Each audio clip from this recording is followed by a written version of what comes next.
success born from the dust.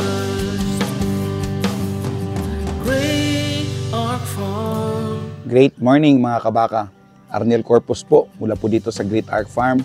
Babati po muli ng isang magandang araw at nawa po na sa mabuti kayong kalagayan. So ngayong umaga mga kabaka ay i-discuss uli po natin yung mga ginagamit po naming mga gamot patungkol po doon sa external parasite control. So again, pinapaalala po namin sa inyo, tayo po ay hindi veterinarian, kaya pagdating po sa gamutan, huwag nyo lang po basta-basta paniwalaan yung aming mga sinasabi.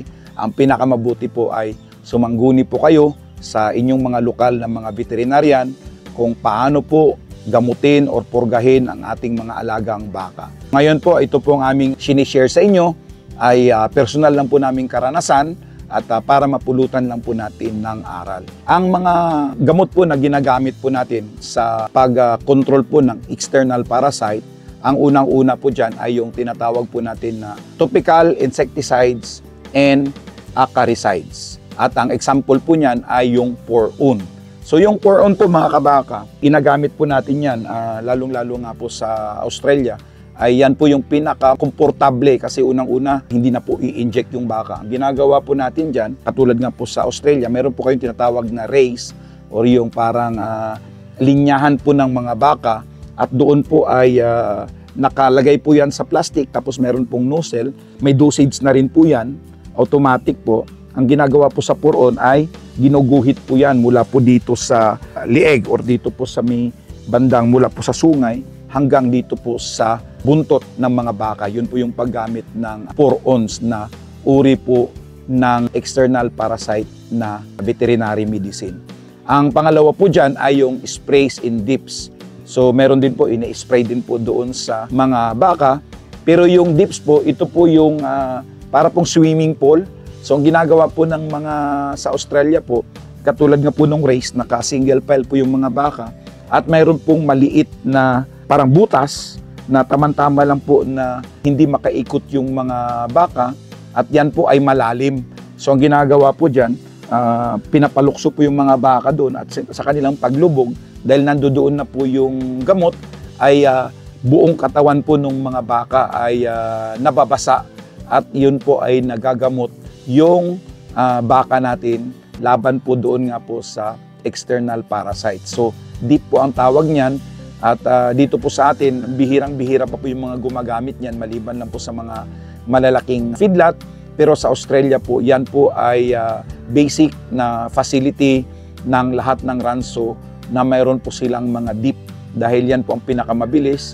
Ilagyan lang po ng gamot yung parang swimming pool tapos lahat po ng baka ay dumadaan na lang po doon. Yun nga po yung kanilang sistema ng paggamot pagdating po sa external parasites.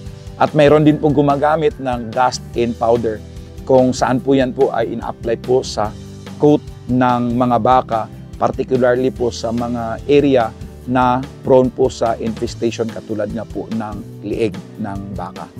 At ang pangalawa po dyan ay may mga ginagamit dito pong air tags at saka mga collars yung para po dito sa lieg. So meron pong insecticide impregnated tags kung saan ay slowly po na nagre-release ng insecticide sa katawan po ng ating mga baka. Yan po ay nagbibigay po ng long-term control laban po sa flies and ticks. Yan pong mga tags na yan ay mayroon pong pyrethroids or organophosphate na chemical. Ayan po ang ginagamit po sa mga air tags. At mayroon din pong fly collars. Itong mga collars po ito ay treated po ng insecticide at ayan po ay nakakatulong po sa pag-control ng flies sa ulo at saka liig po ng ating mga baka. Nandiyan din po yung oral and injectable medications. Yan po yung tinatawag po natin na microcyclic lactones. Katulad nga po ng ivermectin. Fan po ako personally ng ivermectin kasi ang ivermectin po ay 2-in-1. Pwede po itong makapatay ng internal at saka external parasites. So, ayan po mga kabaka, yan po yung mga gamot na ginagamit po natin sa pag-control po ng external parasites sa ating mga alagang baka.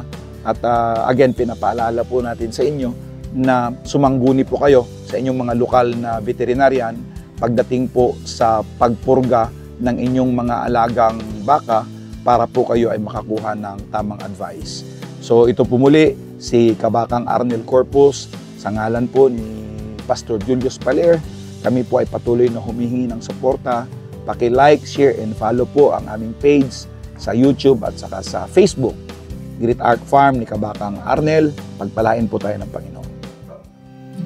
Cultivating hope.